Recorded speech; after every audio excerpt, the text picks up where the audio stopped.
No,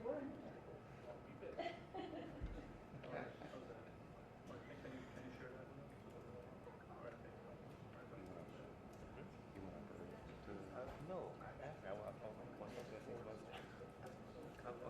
few days. I was covering the whole thing.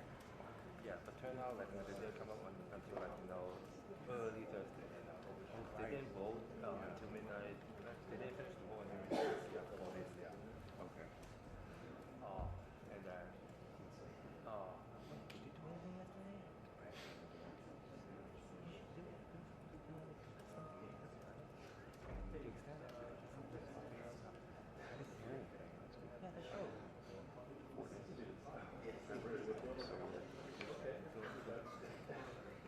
Anyway, so the whole West day up there, we didn't do a damn thing. Just waiting. Just on that. Kind of. Yeah. Were you staying at that hotel? Yep. Oh, that's a good hotel. Yeah. Yeah. Seemed nice on the water. Yeah. And then Tom and I went outside. That's kind of pretty fun. That was hilarious. It was really good. I mean, we always enjoy our company. Like, 2 weeks ago, we went to West Virginia covering the houses on the campus. Okay. Remember that one time that train crash? Oh, yeah. Yeah. With a dump truck. Yeah. The truck. Mm-hmm. Yeah. Like that was the time we went to West Virginia and White Springs and Greenbrier? Yeah. Okay. We did stay there. Actually, one of the places I would love to stay there. And they have a bunker. Oh, what? Yeah. And objectives are like the museum kind of thing. Oh, I cool. mean, you go there for a tour. Oh, neat. Okay. I still remember the hour I went there. Why not get into the story? So I've already gone through all of them. Cool. It's pretty cool. Like, how they go, like, World War II era, in a long time. At least like 50, 70, everything was like way back. How long is it drive there? 5 hours? Oh, okay. Something like that. So we're out there. Probably 5.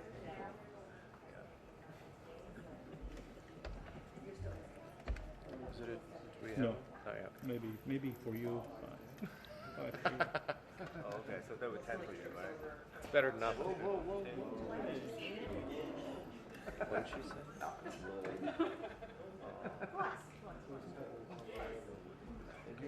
Double beach for the taller one?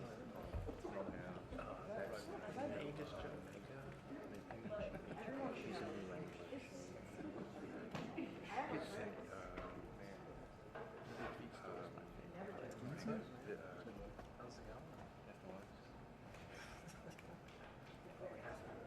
Yeah, I've never.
Good afternoon. I want to begin by thanking President Zelenskyy for his passionate message this morning. I listened to it in the private residence, and he was convincing and significant speech. He speaks for a people who have shown remarkable courage and strength in the face of brutal aggression. Courage and strength that's inspired not only the Ukrainians, but the entire world. Putin is inflicting appalling devastation and horror on Ukraine, bombing apartment buildings, maternity wards, hospitals. I mean, it's god-awful. I was speaking about this with our commander behind me here, General Milley. I mean, it just is amazing. Yesterday, we saw reports that Russian forces were holding hundreds of doctors and patients hostage in the largest hospital in Mariupol. These are atrocities. They're an outrage to the world. And the world is united in our support for Ukraine and our determination to make Putin pay a very heavy price. America is leading this effort, together with our allies and partners, providing enormous levels of security and humanitarian assistance that we're adding to today, and we're going to continue to do more in the days and weeks ahead. We're crippling Putin's economy with punishing sanctions that's going to only grow more painful over time, with the entire NATO and EU behind us and many other countries. What's at stake here are the principles that the United States and the United Nations across the world stand for. It's about freedom. It's about the right of people to determine their own future. It's about making sure Ukraine will never be a victory for Putin, no matter what advances he makes on the battlefield. The American people are answering President Zelensky's call for more help, more weapons for Ukraine to defend itself, more tools to fight Russian aggression. And that's what we're doing. In fact, we started our assistance to Ukraine before this war began, as they started to do exercises along the Ukrainian border, the Russians, starting in March of last year. We took the threat of Putin invading very seriously, and we acted on it. We sent Ukraine more security assistance last year, $650 million in weapons, including anti-air and anti-armor equipment, before the invasion, more than we had ever provided before. So when the invasion began, they already had in their hands the kinds of weapons they needed to counter Russian advances. And once the war started, we immediately rushed $350 million in additional aid to further address their needs. Hundreds of anti-air systems, thousands of anti-tank weapons, transport helicopters, armed patrol boats, and other high-mobility vehicles, radar systems that help track incoming artillery and unmanned drones, secure communications equipment and tactical gear, satellite imagery and analysis capacity. And it's clearly helped Ukraine inflict dramatic losses on Russian forces. On Saturday, my administration authorized another $200 million to keep a steady flow of weapons and ammunition moving to Ukraine. Now I'm once again using my presidential authority to activate an additional security assistance to continue to help Ukraine fend off Russia's assault, an additional $800 million in assistance. That brings the total of new U.S. security assistance to Ukraine to $1 billion just this week. These are direct transfers of equipment from our Department of Defense to the Ukrainian military to help them as they fight against this invasion. And I thank the Congress for appropriating these funds. This new package on its own is going to provide unprecedented assistance to Ukraine. It includes 800 anti-aircraft systems to make sure the Ukrainian military can continue to stop the planes and helicopters that have been attacking their people and to defend their Ukrainian airspace. And at the request of President Zelenskyy, we have identified and are helping Ukraine acquire additional longer-range anti-aircraft systems and the munitions for those systems. Our new assistance package also includes 9,000 anti-armor systems.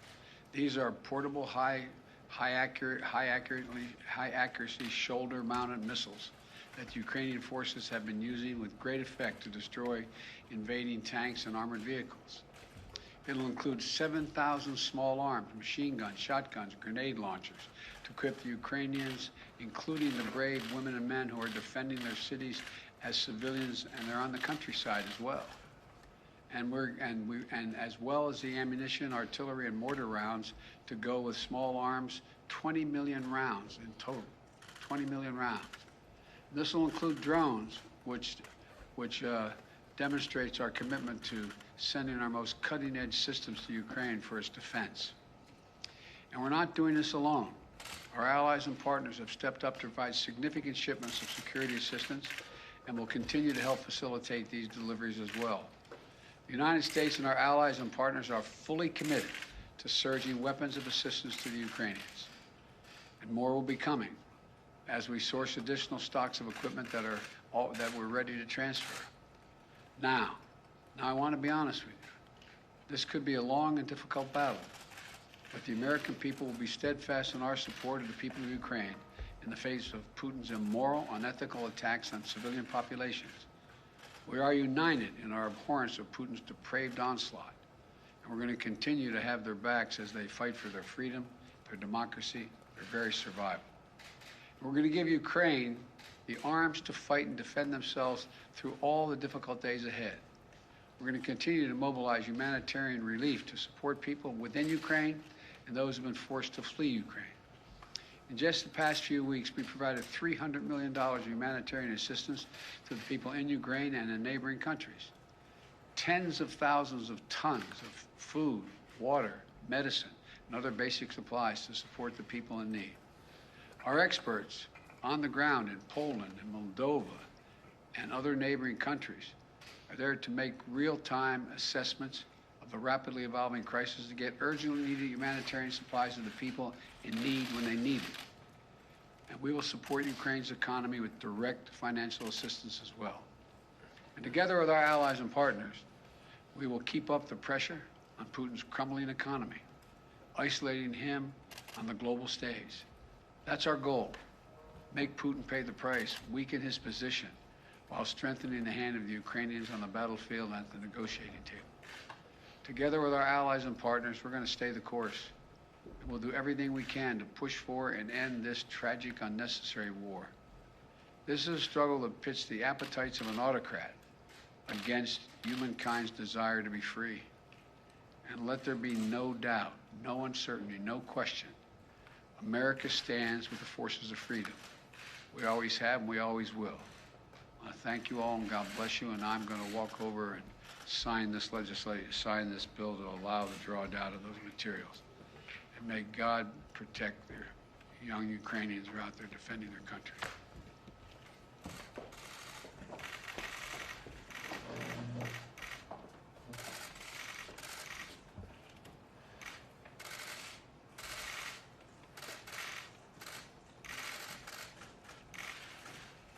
What I'm signing here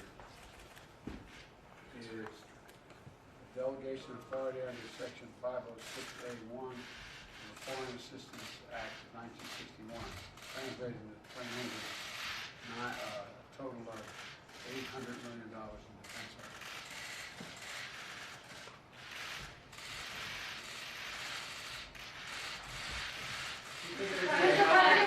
Mr. President, what will it take for you to send the Polish MiGs that President Zelenskyy is asking for? I'm not going to comment on that right now. I'm not going to comment anything other than what I told you to say. Thank you. Mr. President, Mr. President, quickly, you did just say that Putin is going after maternity wards, hospitals. Are you ready to call him a war criminal? Okay, folks that need to preset, we need to take you now. Let's go, guys. We have to move quickly for the next event. Cameras that need to preset and Botox.